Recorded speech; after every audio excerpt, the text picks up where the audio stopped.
B, ini tokoh ini karismatis karena situasi atau karena memang inner power-nya yang membuat dia Di Indonesia karismatis? itu kalau orang dizolimi itu namanya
Assalamualaikum warahmatullahi wabarakatuh, sobat RH sekalian.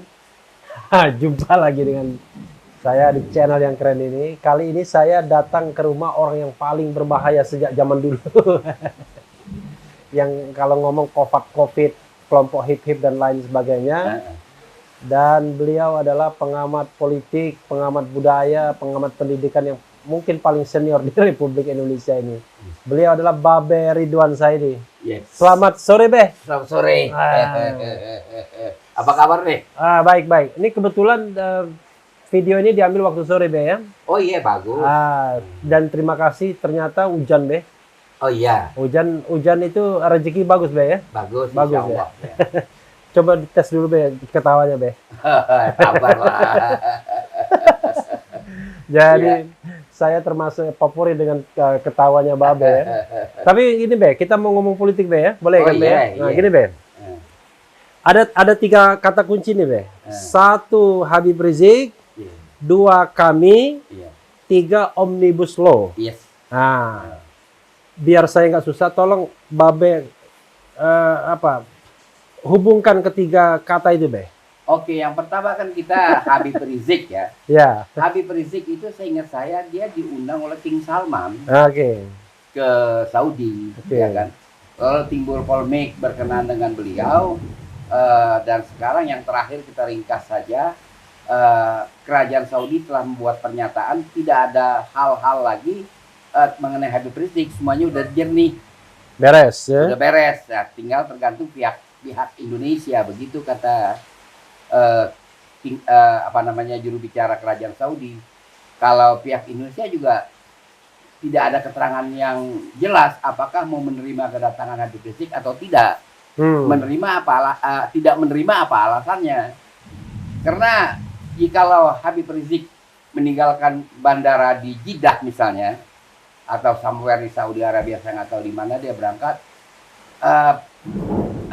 kewenangan pemerintah Indonesia kan hanya di Bandara Soekarno-Hatta. Ya.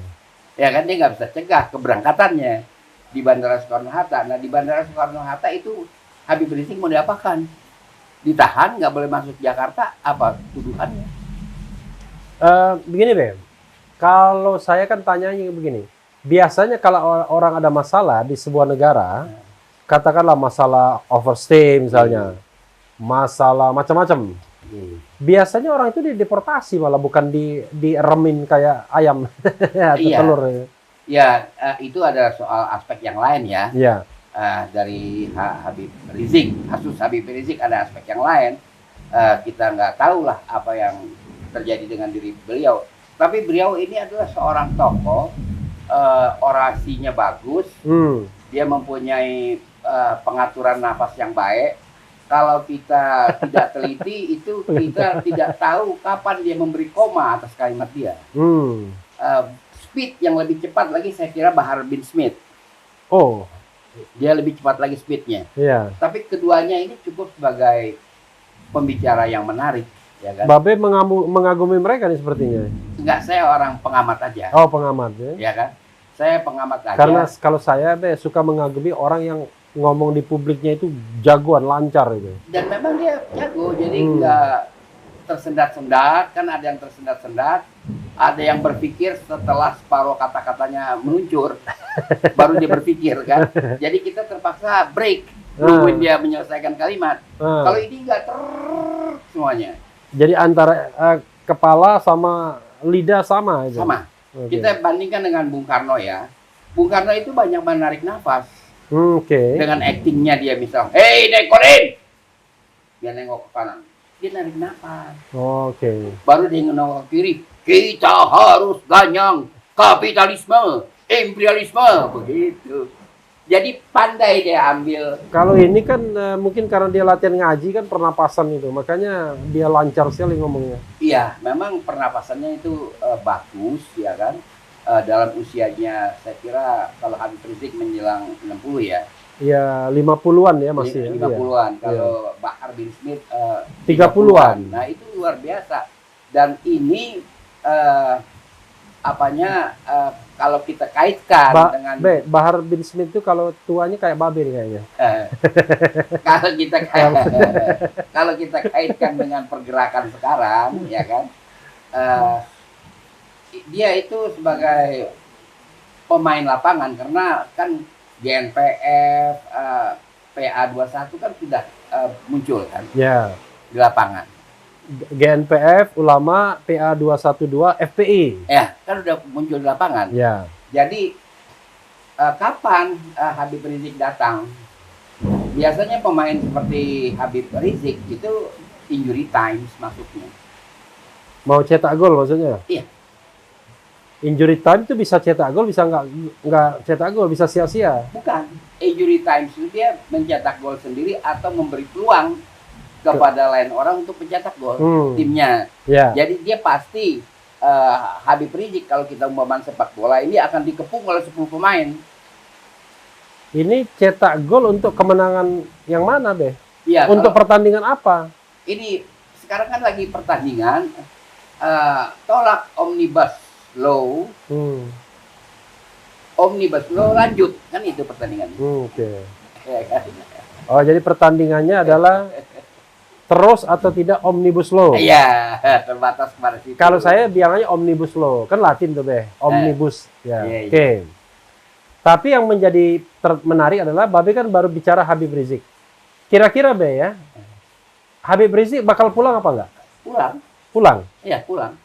Habib Rizik masih punya dokumen, ada paspor, ada segala macam. Khomeini kan nggak ada dokumen. Ya kan? Dia kan beliau itu Khomeini. Jadi sobat era sekarang kita adu ketawa. Belasan tahun Imam Khomeini itu di Irak. Sebelum masuk ke Iran, Iran sudah ada pergolakan, pertandingan sudah mulai di Iran. Oke, baru masuk dia cetak gol. Belum, dia Belum. ke Naflullah Chateau dulu. Oke.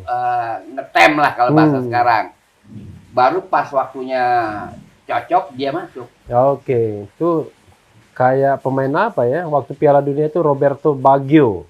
Oh, Dulu, itu Itali. Itali kan pemain cadangan kan awalnya kan? Ya? Awalnya pemain cadangan dia. Oh iya. Dia masuk Iya. menyetak gol, jadi pemain inti kan? Iya. Oke. Itu. Tapi begini, Be. Menurut Babe, baiknya Habib Rizik itu pulang apa enggak? Baiknya. Kalau saya kan orang yang demokratis, dia punya hak sebagai warga negara Indonesia untuk kembali ke kampung halamannya. Oke. Iya kan? Ini saya bodoh aja. Apa sih ketakutan orang terhadap Habib Rizik mau pulang apa enggak pulang? Oh, kemampuan dia mengerahkan massa, bagaimanapun juga, waktu campaign yang dimenangkan oleh Anies bertarung dengan Ahok, itu kan dari udara pun, hitungan Google pun membenarkan bahwa itu 7 juta. Waktu 212 itu ya? Iya, bagaimanapun juga. Itu kemampuan atau itu karisma Habib Rizik. Padahal kalau tidak begitu mungkin Anies kalah waktu itu ya? Bisa jadi, makanya orang memunculkan rupa-rupa istilah kadrun lah, inilah itu kan. Makanya untuk Pilpres 2019 dia harus nyingkir dulu gitu ya? Sepertinya dia itu hak tuh apa ya? Cuma merestui aja istimewa ulama. Ya kan dia juga tidak memperlihatkan gairah dia untuk terjun di dalam eh, pilpres, bahkan dia juga tidak mengirimkan pidato-pidato dari Makkah yang berkaitan dengan petarung-petarung pilpres. Nah, itu soal Habib Rizik ya. Babe cenderung dia mau pulang. Kalau dia pulang, kira-kira apa yang bakal terjadi? Menurut saya ya, barangkali bandara itu akan jutaan orang. Akan jutaan orang ke bandara, karena itu luar biasa. Dia punya nama kemana-mana, orang tahu Habib Rizik itu bisa jutaan orang. B, ini tokoh ini karismatis karena situasi atau karena memang inner powernya yang membuat dia Di Indonesia karismatis? itu kalau orang dizolimi itu namanya naik. Namanya dia naik kalau dizolimi. Ya kan? Bukannya partai Babe dulu yang sering dizolim, tapi Iya, nggak naik-naik dulu. Enggak, waktu zamannya kan kita hebat. Oke. Zamannya kita luar biasa, sempat 3 digit loh. Kalau itu beliau kan ditahan pernah macam-macam lah, mengalami macam-macam Habib Rizik. Oke. Nah, sekarang kalau kita kaitkan dengan Omnibus Law dan tiba-tiba banyak 3 aktivis kami ditangkapin oleh yang berwenang. Itu apa analisis Babe? Iya begini, memang kan diperkirakan Habib Rizik itu akan memeriahkan apa itu unjuk rasa, unras, persoalan-persoalan yang menyangkut Omnibus Law. Kan gitu. Ya, Jadi kan? tidak omnibus, tidak omnibus, tapi omnibus. Omnibus Law kan Law, gitu. iya. Kita kan nggak kenal sistem itu. Jadi ini kan sistem lain. Jadi dia diperkirakan ingin memeriahkan itu. Lalu sekarang gerakan Omnibus Law ini gerakan apa? Kan gitu. Maksudnya gerakan yang menentang atau gerakan yang pro? Anatominya bagaimana? Maksud Babe itu, ini gerakan apa? Oleh orang yang menentang atau oleh orang yang pro? Bukan, oleh orang yang mengurus kepada keamanan. Oke. Ini gerakan apa? Kalau kita ingin membaca gerakan ini harus pandai memilah-milah segmennya. Oke. Oke, sekarang kita bicara segmen yang pertama adalah daerah. Oke. Bukan yang lain-lain. Itu 560 titik demo di daerah. Karena daerah dipretelin kewenangannya. Seperti itu. Oke. Itu ada 560 titik. Nah sekarang apakah KAN itu bisa menjangkau 560 titik? Kalau dia itu dalang. Kalau dia itu dalang. Yeah. Saya agak ragu dari segi teknis. Ada segmen lagi baru kita bicara buruh. Pekerja. Dan pekerja kan federasinya banyak, bukan satu. Bukan Iqbal aja. Bukan Said Iqbal aja, KSPI. Banyak. Baru kita masuk lagi ke segmen mahasiswa dan pelajar. Nah itu ada yang memiliki kesadaran yang cukup tinggi akan Omnibus Law. Tapi ada juga melihat itu sebagai satu safety valve, lubang angin, karena udara yang begitu pengap selama 7 bulan akibat pantangan-pantangan yang harus ditempuh gara-gara COVID. COVID. Nah, ini yang kita lihat anak-anak muda yang katanya STM dan sebagainya kan, bahkan ada anak SMP ikut kelas 2 SMP. Nah, mereka ingin mendapatkan kebebasan dengan ikut serta demo Omnibus Law. Dan bahkan anak SMP itu akhirnya mengerti juga apa itu Omnibus Law yang dia ikut kontak. Nah ini dipelajari dulu sebelum kita misalnya menentukan, oh dalangnya si Anu. Misalnya kan, atau lembaga Anu. Artinya Babe ingin mengatakan terlalu berlebihan kalau mengatakan kami dalang, sementara segmen yang bergerak ini banyak. Iya. Dan tidak mungkin bisa dijangkau semuanya. Nggak bisa. Sulit sekali kan. Lalu kenapa aparat tiba-tiba menangkap beberapa orang, menurut kalau analisis kita Babe? Anggap Omnibus Law Action ini adalah sebuah fragmen yang serial, bukan berhubungan, serial saja dengan pelantikan KANI, dengan upacara ziarah KMI, Hmm. mungkin dianggap itu nyekrup, Hmm. nyatu gitu. Padahal itu serial, fragmennya beda-beda. Beda-beda. Beda-beda ceritanya. Dan nasib aja yang ditangkap itu. Nasib jelek. Kebetulan aja. Iya, Atau mungkin. memang didesain untuk melemahkan gerakan kami misalnya. Iya, kan begini ya. Kami itu dengan 3 orang ini banyak yang berpotensi sebagai apa namanya itu komunikator yang bagus. 3 orang itu maksudnya Gatot Nurmantio. Bukan, yang ditahan kan kita bicara. Oh, yang ditahan. Sahganda Nainggolan, Anton Permana, Jumhur Hidayat. Ah, Oke. di luar Jumhur Hidayat, yang 2 itu saya lihat komunikator yang bagus, Oke. terutama Anton Permana. Oke. Dia bagus dalam berkomunikasi. Mungkin ada konten-kontennya yang tidak mengenakan bagi penguasa, mungkin saya nggak teliti semuanya. Saya bicara dari teknis komunikasi. Anton itu bagus, Oke. gitu. Mungkin itu. Karena sampai sekarang kan nggak jelas apa kesalahan mereka. Artinya memang sengaja untuk melemahkan gerakan kami gitu deh.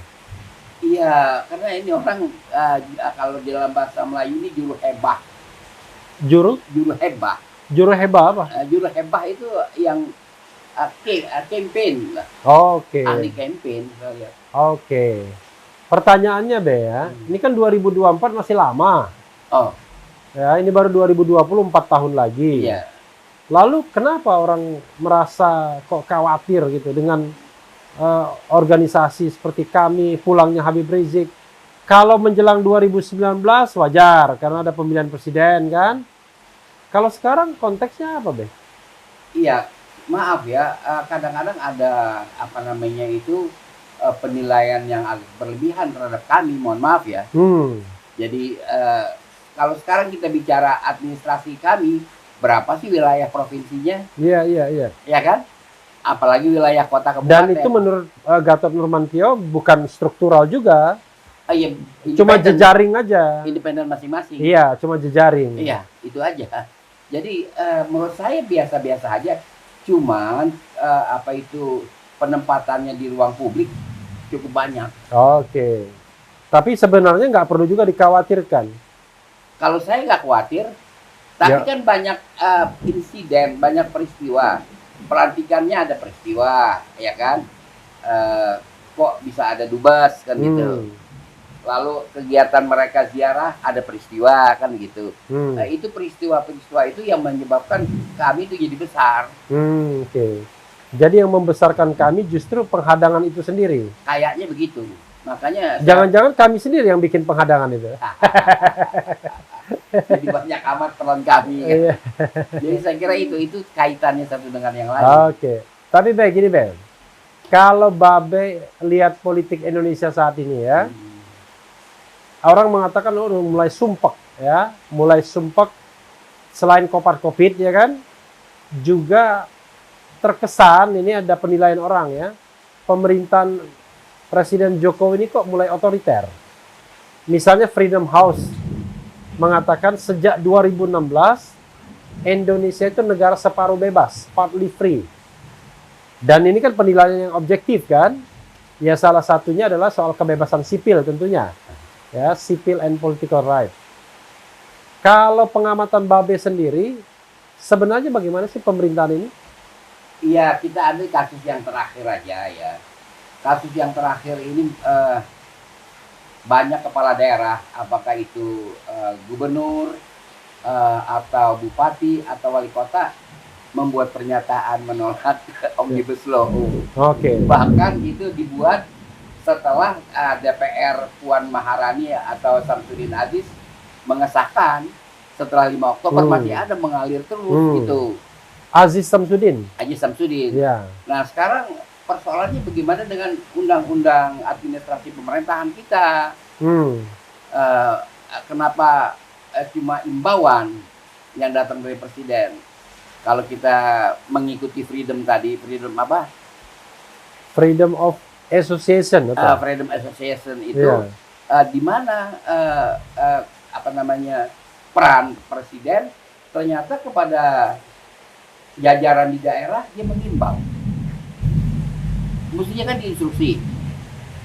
Wahai gubernur, wahai bupati, wahai wali kota, ingatlah engkau adalah aku punya bawahan. Kan begitu. Tapi kan gubernur, bupati, wali kota itu kan punya otonomi, Beh. Betul. Dipilih oleh rakyat juga. Betul, itulah. Saya mau ke sana, Anda dahului. Oke. Saya mau ke sana, Anda dahului. Karena Bapak udah ngomong tadi kan, makanya saya dahului. Iya. Jadi sekarang mau diapain ini gubernur dan wali kota bupati yang udah bikin pernyataan, ya kan? Dan mereka di 560 titik loh pergerakannya. Makanya saya dahulukan dulu segmen daerah, baru saya cerita segmen pekerja. Artinya dengan omnibus law ini, pemerintah kalang kabut atau gimana? Ya begini, kan ini soalnya udah soal adu kuat stamina. Ausdauer kalau orang Belanda bilang. Oke. Adu kuat itu, ya kan? Udah lama nggak mengenal istilah Ausdauer. Nah, Ausdauer. Ya. Sekarang orang pakai stamina, ya kan? Endurance. Endurance. Ya, sekarang itu tinggal adu kuat itu. Ya, saya cerita dari sejarah saja ya. Iya. Pada waktu konflik Orde Lama, kan itu temanya KMI menuntut bubarkan PKI. Oke. Bung Karno bilang aku mau, kan gitu kan. Kami dulu ya. Kami dulu. Kesatuan Aksi Mahasiswa Indonesia. Yes. Oke. Bubarkan kami. Bung Karno bilang aku mau. Bubarkan PKI maksudnya. Bubarkan PKI. Ya. Bung Karno bilang aku mau. Ya. Kan gitu. Lantas ada pertemuan, jangan salah. Antara kami dan Bung Karno. Ya, di Desember tahun 45. Desember tahun 65. Ya. Nah, itu ada pertemuan. Tidak ada kesepakatan apapun. Maka Januari, Februari itu demo terus. Nah, ya ada istirahatnya lah. Dan itu kan melintas puasa. Demo terus. Tahu-tahu kita dapat pengumuman. Bung Karno mengeluarkan Super Semar, selesai. Ya. 11 Maret itu ya. 11 Maret. Selesai gitu. Lalu konteksnya dengan zaman sekarang kenapa? Konteksnya begini ya kan. Ini sudah menjelang Desember juga ya. Sejarah itu katanya l'histoire se répète, berulang. Sebenarnya sejarah juga malas berulang. Dia kan nggak mau melintas satu titik yang sama. Ya kan? Sejarah itu mencatat apa yang kalian buat, apa yang kamu buat, apa yang Anda buat, dia mencatat. Tetapi yang melintas poin itu, ya kan? Yang melintas di poin Maret 66. Yang melintas di poin Juni 98. Ya kan? Bukan adalah para pelaku sejarah. Sejarah hanya mencatat. Ya kan? Adanya sejarah itu memberi pelajaran kepada kita, lintasan-lintasan ini jangan dilalui. Nah, orang mau melintas ke situ lagi, para pihak mau melintas ke situ lagi, sejarah nggak bisa menghambat, tinggal mencatat aja. Maksudnya pemerintahan Jokowi cukup menghadapi tantangan untuk sampai selesai 2024. Begini, para pihak yang lagi bermain, kalau dulu kan pihak yang bermain adalah kami dan kemudian banyak satuan aksi versus Bung Karno. Ya. Oke. Kami, KAPI, macam-macam itu. Kasih. Kemudian tahun 98 Pak Harto menghadapi gerakan reformasi. Satu bagian. Pertarungan ini diulang oleh pelaku-pelaku sejarah sendiri. Oke. Ya kan? Kalau sejarah nggak mau, bosen dia ngulang-ngulang.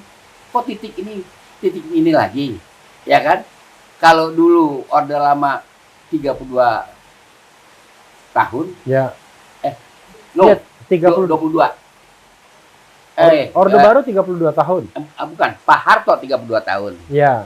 Orde Lama itu waktu Orde Lama 7 tahun. 7 tahun. 5966. Yang hanya Pak Pak Karno-nya aja. Iya. Kemudian sekarang kita sudah memasuki tahun reformasi ke-22.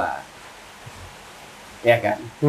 Jadi kalau sejarah boleh ngomong, dia udah bosan harus melintas poin yang itu-itu juga. Udah 2 kali masa 3 kali. Oke. Gitu maksudnya. Jadi ini bahasa simbolik ini. Luar biasa Babe ini. Pasti Babe berpikir kalau ngomong terus terang ini ada bahayanya gitu ya?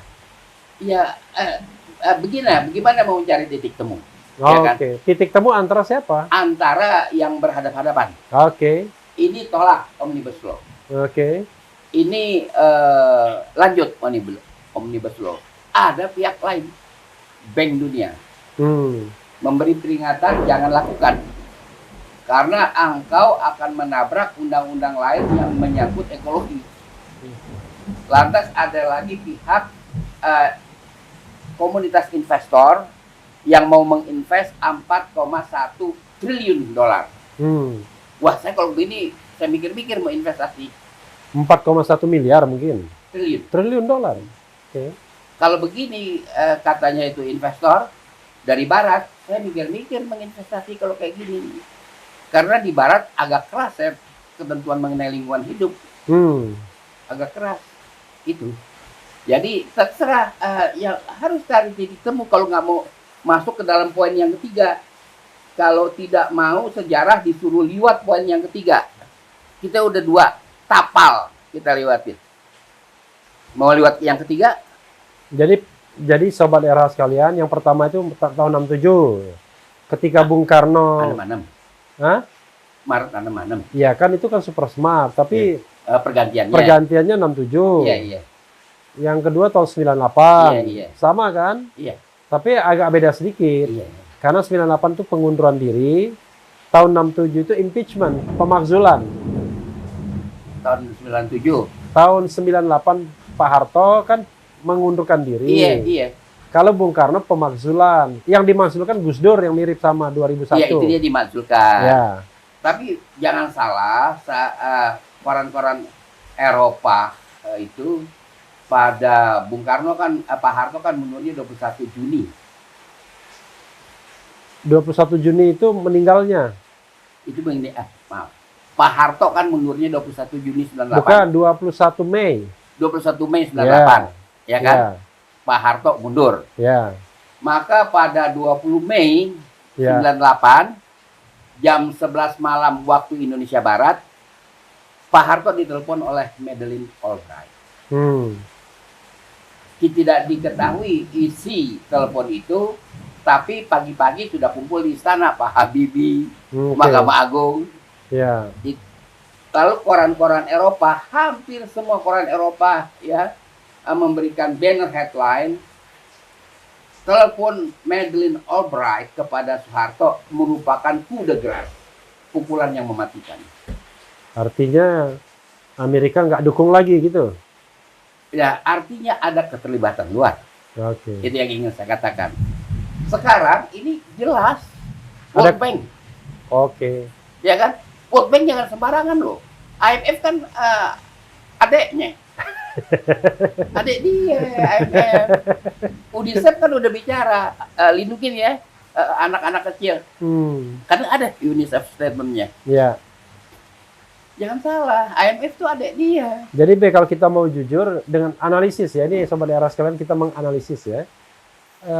Segawat apa sih situasi Indonesia hari ini 2020 ini? Kalau kita lihat dari kacamata politik ya, turbulensi dan lain sebagainya. Saya ambil aja TV Arab ya, bukan Al Jazeera. TV Arab. Saya lupa namanya TV Arab, bukan Al Jazeera. Itu durasinya pendek, hanya 5 menit. Komentator, backgroundnya adalah peristiwa-peristiwa demo di Indonesia. Saya tidak mengerti bahasa Arab, tapi dari perkataan yang dia ulang-ulang terlalu banyak untuk durasi 5 menit itu, dia hanya mengulang-ulang kata-kata nama Ar-Rais Joko Widodo. Presiden Joko Widodo. Itu diulang-ulang terus. Ar-Rais Joko Widodo. Nah, kan dia nggak ada O kan? Iya. Nah, vokalnya kan U Iya. kan? Diulang-ulang terus. Saya berpikir pandangan dari TV Arab ini tidak di lapangan demo. Karena itu cuma background saja. Lebih pada komentar berulang-ulang tentang Ar-Rais Joko Widodo.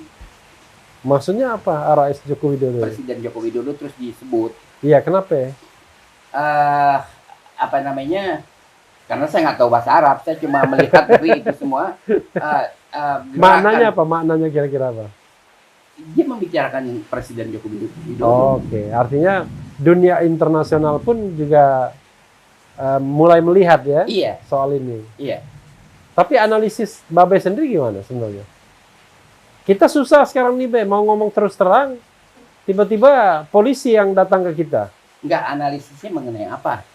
Iya, Ujung ini. iya ujung dari, kan Babe bilang episode pertama 6667. Iya, ujungnya Episode ini apa? kedua Iya. 21 Mei 98. Iya, iya.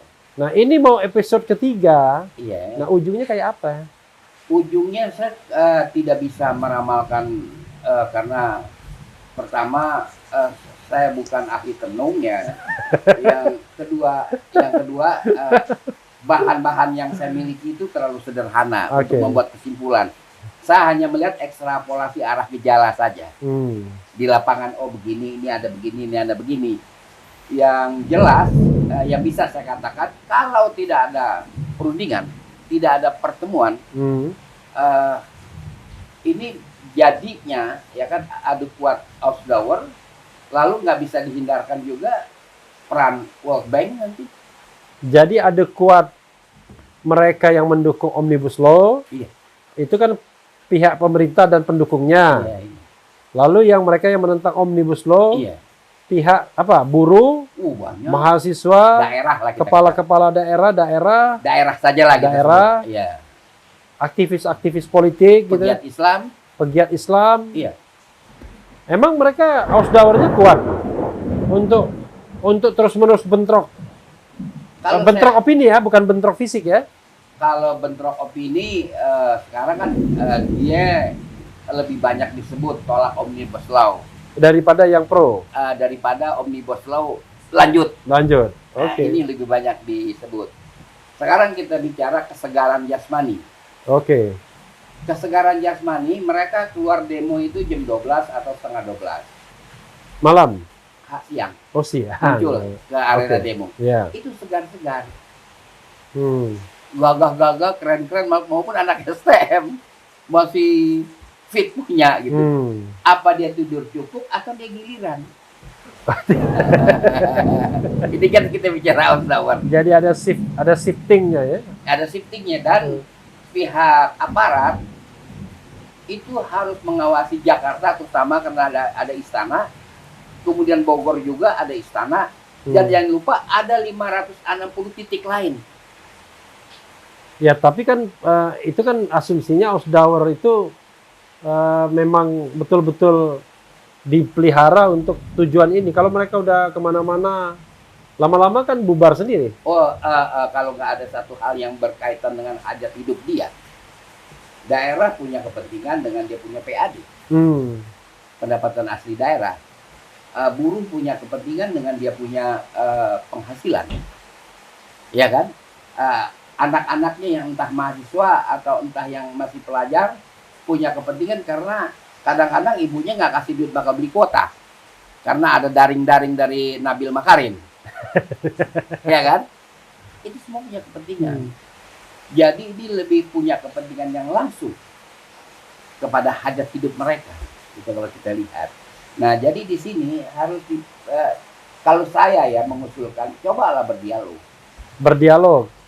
Jadi pemerintah berdialog dengan kelompok buruh, mahasiswa, daerah gitu ya. Cuma representasinya siapa? Makanya. Mau diajak ngomong siapa ya? Ya kan kita usul yang baik loh. Oh, Ya kita oke. usul kita yang baik dengan niat yang ikhlas. Kalau bisa berdialog. Tapi begini Be, ya kalau kita lihat pengalaman demo beberapa tahun terakhir ini. Dulu ada demo bulan Mei, ingat kan? Setelah Prabowo kalah, itu kan gila-gilaan tuh demonya. Ada yang meninggal, berhenti demonya setelah itu. Ada lagi demo undang-undang KPK, ya kan? Udah berhenti juga. itu kan Ada gejolak misalnya Perpu Corona, belum sampai demo, turun juga. Nah, apakah ini Omnibus Law ini juga akan turun isunya? kalau sepanjang sejarah kalau berkaitan dengan hajat hidup itu susah. Susah. Kita lihat Bung Karno bukan soal Kita lihat dong Tritura ya kan. Tritura yang pertama adalah turunkan harga, bukan turunkan Bung Karno. Dari tiga Tritura itu Ya. nggak ada turunkan Bung Karno, turunkan harga yang ada. Tahu-tahu kok Bung Karno yang nggak disebut dalam Tritura turun, ya kan? Itu Bung Karno. Memang saya mengalami persoalan ekonomi itu berat zaman itu. Itu pemicu yang kuat, pendorong yang kuat untuk orang turun berdemonstrasi 2 bulan kita di jalanan. Jadi Omnibus Law ini sebenarnya isunya utama atau isu yang ditunggangi saja? Pada dasarnya orang pengen ya katakanlah protes pada pemerintahan, Omnibus Law hanya sekedar isu yang dipakai saja. Dia bukan kemasan. Omnibus Law itu konten. Kita lanjutkan lagi dengan 98. Yang sangat berat terpukul adalah kelas menengah itu waktu kan. Kita jangan salah, orang berdasi pada turun ke Sarinah kan, berdemo menyambut anak-anak demo pada tahun 98, jangan salah. Itu berat pada waktu itu. Harga nilai dolar kayak apa. Nah sekarang ya kan, memang ya sulitlah hidup. Sulit hidup, kalau udah masalah hidup ya begini. Jadi Babe berpikir bahwa ini akan lama ya, akan nggak berhenti begitu. Kalau dalam disiplin pemikiran begitu. Kalau pribadi saya udahanlah buru-buru kan gitu ya. Ya artinya kita analisis ya, analisisnya bakal lama, tapi harapannya mudah-mudahan ada negosiasi. Ada negosiasi. Karena kalau negosiasi ini teknisnya bagaimana menegonya, yang dinegokan apa? Kalau ada pasal-pasal tertentu yang harus dihapus, forumnya apa? Kan itu sudah selesai. Tapi ngomong-ngomong, Babe udah baca belum Omnibus Law itu? Aji Samsudin wakil ketua aja belum baca, itu pengakuan dia. Tapi kenapa orang banyak yang nolak? Orang sama-sama belum baca. Sosialisasi itu dari serikat pekerja, karena mereka diajak berunding oleh balik DPR, Badan Legislasi DPR. Katanya ada 5 poin yang disepakati. Belakangan serikat pekerja bilang 5 poin itu tidak masuk dalam. Itu kita tahunya dari itu, tapi belakangan kita baca kok kesana kemari. Ya kan, begitu. Dan tidak ada orang yang bisa baca itu ya, Be? Sebenarnya. Sekarang kan belum diedarkan. Di websitenya DPR apa itu udah muncul? Ada, saya sudah ada hari ini. Yang versi berapa? 812 ya? 812 halaman. Sekarang kita bicara tentang 812 halaman yang kata Aji Samsudin itu karena print out dalam atau layout dalam legal paper. Legal paper itu adalah folio. Dan Ajis itu mengkritik Sekjen DPR yang mengumumkan ketebalannya adalah 1035 karena Sekjen DPR itu memprint out atau melayout dalam A4. Nah, kalau kita bicara lebih teknis lagi, selisih baris kalau kita pakai legal paper itu dengan selisih baris kalau kita pakai A4 itu cuma 2 baris. Jadi kalau dipindahkan dari A4 yang ketebalannya adalah 1035, kalau pindah dia ke legal paper yang lebih panjang 3 cm, itu 916. Saya ini pernah penerbit buku, jangan salah. Itu 916. Jadi timbul pertanyaan, 114 lagi kemana? Jadi ini gelap-gelapan ini undang-undang ini sebenarnya. Paling tidak saya memuji Pak Harto lah. Pak Harto begini ya. Dalam hal ini kita bicara, Pak Harto itu RUU sebelum diserahkan kepada DPR dia baca. RUU setelah ketok palu di DPR dia baca lagi. Itu Pak Harto. Kalau sekarang? Saya nggak lihat. Tahu dari mana dulu Pak Harto baca? Dan ini nggak lihat? Dari Pak Murdiono. Pak Murdiono Sekap. Kalau ini nggak lihat, kalau sekarang nggak lihat. Sekarang nggak ada yang melaporkan. Nggak ada yang melaporkan. Iya, dulu Pak Murdiono Sekap bilang sama Tapi saya. Presiden Jokowi pernah berpidato bahwa masukan-masukan kritik mengenai Omnibus Law itu hoax. Ada 7 hoax katanya. Dan berarti kan baca dia? Iya, hoaxnya mana dia yang 7 itu? Ya dia bilang nggak benar tuh yang namanya cuti haid dihilangkan, tidak benar upah per jam, tidak benar macam-macam lah. Ada yang PHK bisa semaunya gitu.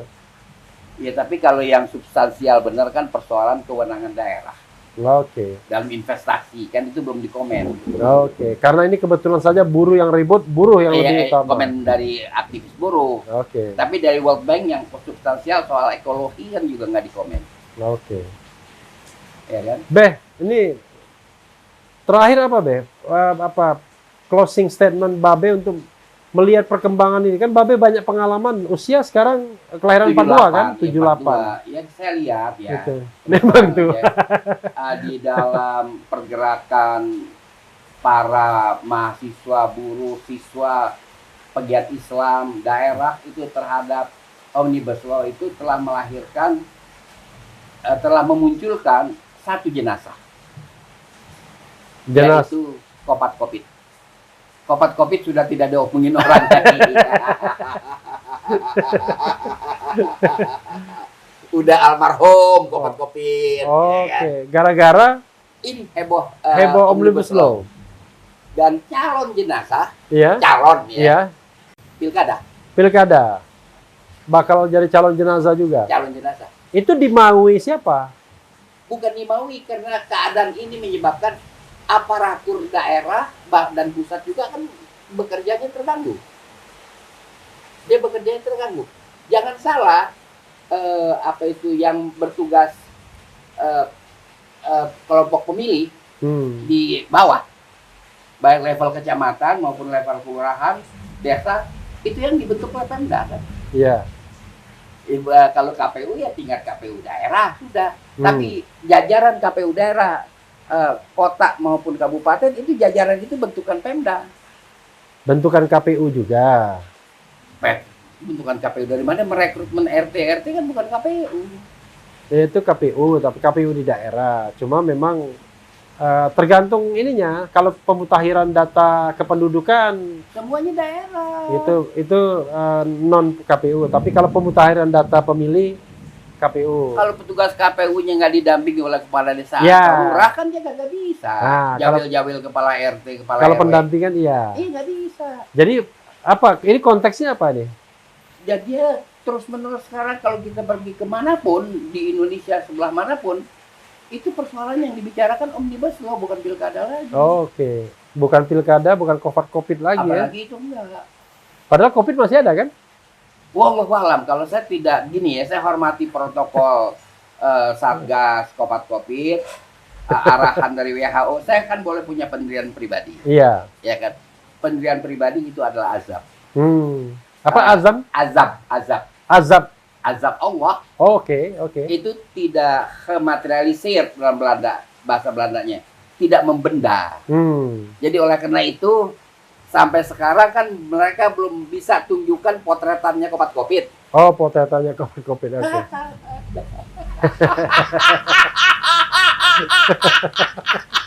Tunjukin ke saya dong potretannya. Kagak ada ya.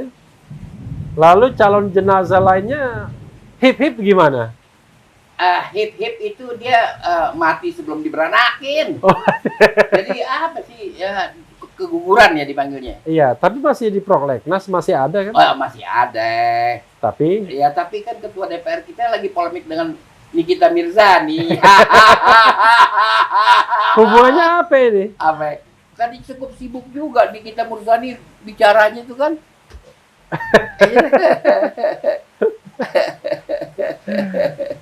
Oke, selain ujungnya apa, Be? Ujung dari semua ini apa? Ujung semua ini kita berharap pada Allah ya kan. Supaya Supaya takdir yang sebaik-baiknya lah yang dijatuhkan kepada bangsa Indonesia itu aja. Oke. Ya, ya saudara sekalian. Saya tutup ya. Tutup lah. Saudara sekalian, itu tadi percakapan dengan Babe Ridwan Zaidi. Banyak hal yang disampaikan, mulai dari Kopat Kopit sampai hip ya kan. Habib Rizik, kemudian kami dan lain sebagainya. Yang penting kita mendapatkan pelajaran, dan yang penting tetap di channel ini, karena di channel ini Anda akan dirayu, ditipu, dibaperin, dicecar, diuber pula di jalan itu. Gitu deh. Amin. Karena channel ini channel yang potensial memeras dan membenci. Jangan lupa subscribe, like, comment, and share.